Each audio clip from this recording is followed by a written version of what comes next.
السلام علیکم and welcome back to my YouTube channel clinical psychologist Bakhtawar Shaikh. امید کرتی ہوں کہ آپ خیریت سے ہوں گے۔ آج کی ویڈیو اگر تو آپ میرے چینل کے اوپر نیو ہیں تو کائنڈلی میرے چینل کو سبسکرائب کر لیں اور بیل نوٹیفیکیشن کو آن کر لیں تاکہ ہر آنے والی ویڈیو آپ تک پہنچتی رہے۔ آن لائن سیشنز کی بکنگ کے لیے آپ دیے گئے نمبر کے اوپر رابطہ کر سکتے ہیں۔ اس کے علاوہ فیس بک اور انسٹاگرام کے پیجز کا لنک ڈسکرپشن باکس میں موجود ہے۔ آج کی ویڈیو میں ہم یہ دیکھیں گے کہ آٹزم اسپیکٹرم ڈس آرڈر ہوتا کیا ہے، اس کی سائن اینڈ سمٹمز کیا کیا ہیں اور اس کی کازز کون سی چیزیں بنتی ہیں، اور اس کے علاوہ ہم اس کو کس طرح سے ٹریٹ کر سکتے ہیں۔ آٹزم اسپیکٹرم ڈس آرڈر بیسیکلی جو ہے وہ ایک مینٹل ڈیولپمنٹل ڈسیبلٹی ہے جو کہ ڈفرینسز برین میں ہماری یعنی کہ اختلاف کی وجہ سے پیدا ہوتی ہے۔ یہ بیماری اس پرابلم کی وجہ سے یا اس مسئلے کی وجہ سے جو بچہ ہوتا ہے وہ صحیح سے کمیونیکیٹ نہیں کر پاتا ہے، لوگوں سے صحیح سے انٹریکٹ نہیں کر پائے گا، وہ ایک ہی ریسٹرکٹڈ بیہیویئر یعنی کہ ریپیٹیٹیو بیہیویئر بچہ کرتا ہے، ایک ہی کام کو ایک ہی چیز کو بار بار کرتا ہے۔ اگر تو اس طرح سے کوئی بچہ کر رہا ہوگا تو پھر ہم لوگ اس کو ڈائگنوز کرتے ہیں کہ وہ آٹزم اسپیکٹرم ڈس آرڈر ہے۔ اب آٹزم اسپیکٹرم ڈس آرڈر کی جو سائن اینڈ سمٹمز ہے، ایک تو بچہ صحیح سے آئی کانٹیکٹ نہیں کرے گا، اس کے اسپیسیفک انٹرسٹ ہوتے ہیں یعنی کہ لمیٹڈ چیزیں وہ کہہ رہا ہوتا ہے، لمیٹڈ ورڈ بول رہا ہوتا ہے، اس کے لمیٹڈ بیہیویئرز ہوتے ہیں، ریپیٹیٹیو ہوتے ہیں، بار بار کرنے والے ہوتے ہیں۔ نان وربل کمیونیکیشن، اس کے کمیونیکیشنز جو ہے وہ بالکل بھی ٹھیک نہیں ہوتی ہے، یعنی کہ وہ رک رک کے اڑ کے بات کرتا ہے۔ اس کے علاوہ اس کو یعنی کہ اپنی لائف میں جو چینجز ہیں وہ بالکل بھی پسند نہیں آتی ہیں، یعنی کہ اگر اس نے کھانا کھانا ہے تو ایک جیسا ہی کھانا کھانا ہے اور ایک ہی طرح کے کام کرے گا۔ اب اس کی کازز کون کون سی بنتی ہیں؟ اس کی کازز ایک تو یہ ہیں کہ ایک جینیٹیکلی اس کے سسٹم میں امیون سسٹم یعنی کہ جینیٹیکلی جینز کی جب باؤنڈنگ ہو رہی ہوتی ہے تب کہیں نہ کہیں مسئلہ بن جائے۔ اس کے علاوہ بچے کو جو ہے وہ بچہ پیدائش سے پہلے ہو جائے، بچے کا برتھ کے ٹائم کے اوپر ویٹ جو ہے وہ کم ہو، اس کو میٹابولک جو ہے امبیلنس ہو۔ اس کے علاوہ اس کی ماں جو ہے وہ کسی نہ کسی مینٹل النس کا شکار ہو، یا اس کے علاوہ وہ کوئی نہ کوئی بیماری کا شکار ہو، دین پھر یہ وجوہات جو ہیں وہ آٹزم اسپیکٹرم کی وجوہات بنتی ہیں۔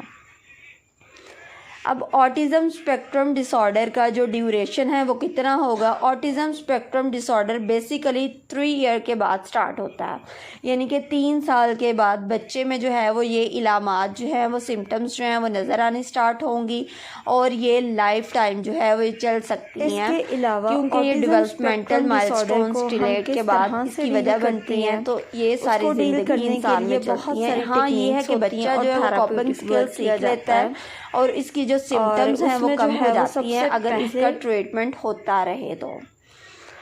اب اس کے علاوہ ایک تو اینٹی سائیکوٹک میڈیکیشنز دی جاتی ہیں، یعنی کہ بچے کے موڈ کے سوئنگز ہوتے ہیں، وہ بہت زیادہ جو کام کر رہا ہوتا ہے تو اس کو سلو ڈاؤن کرنے کے لیے اینٹی سائیکوٹک میڈیسن جو ہے وہ دی جاتی ہیں جو اس کے اگریشن کو ٹیکل کرتی ہیں، اس کے غصے کو، اریٹیبلٹی کو، چڑچڑے پن مزاج کو جو ہے وہ ٹیکل کرتی ہے اینٹی سائیکوٹک، اس لیے اس کی میڈیکیشن بھی ضرور کروائی جاتی ہیں۔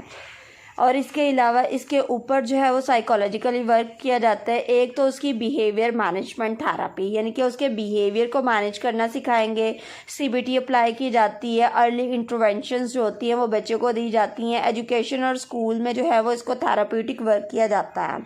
اس کو جوائنٹ اٹینشن یعنی کہ اکٹھی کمیونیکیشنز اس کی بہتر بنانی ہے، تو اس لیے ہم لوگ اسے ایک جگہ پہ بٹھائیں گے، اس کی یعنی کہ میڈیکیشن کروائیں گے، اس کی نیوٹریشنز کی اس کی یعنی کہ اچھی سی ڈائٹ کروائی جاتی ہے، اور اس کے علاوہ اس کو آکوپیشنل تھراپی جو ہے وہ اس کے اوپر اپلائی کی جاتی ہے تاکہ اس کا یعنی کہ اچھے سے بیہیویئر جو ہے اس کو یعنی کہ اچھے سے امپروو کیا جا سکے۔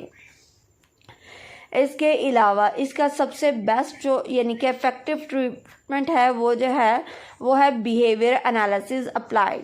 وہ کس طرح سے کیا جاتا ہے کہ ایک انسان کی ہم لوگ دیکھتے ہیں کہ ایجوکیٹرز اور ہیلتھ کیئر سسٹمز میں اس کے بیہیویئرز کو ہم لوگ موڈیفائی کرنا ہوتا ہے، تو اس کے لیے اس کے پہلے بیہیویئر کا انالیسز کیا جاتا ہے کہ اس کا بچے کا بیہیویئر کس وجہ سے بن رہا ہے. پھر اس کو ماڈیفائی کرنے کے لیے ہم کئی طرح کی ٹیکنیکس یوز کرتے ہیں جو کہ اس کے اسکول میں بھی یوز کی جاتی ہیں, ہیلتھ کیئر سینٹرز میں بھی اس کو ان کے پرووائڈ کی جاتی ہیں.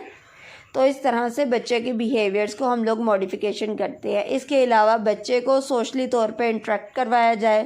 اگر وہ کوئی اچھا کام کر رہا ہے تو اس کے اوپر اس کو انکریج کریں گے. اس کی سینسری نیڈس کنسیڈر کریں گے کہ اس کو کون سی سینسیشنز کی کیا نیڈز ہے. اس کے اندر صبر اور تحمل کو پیدا کریں گے.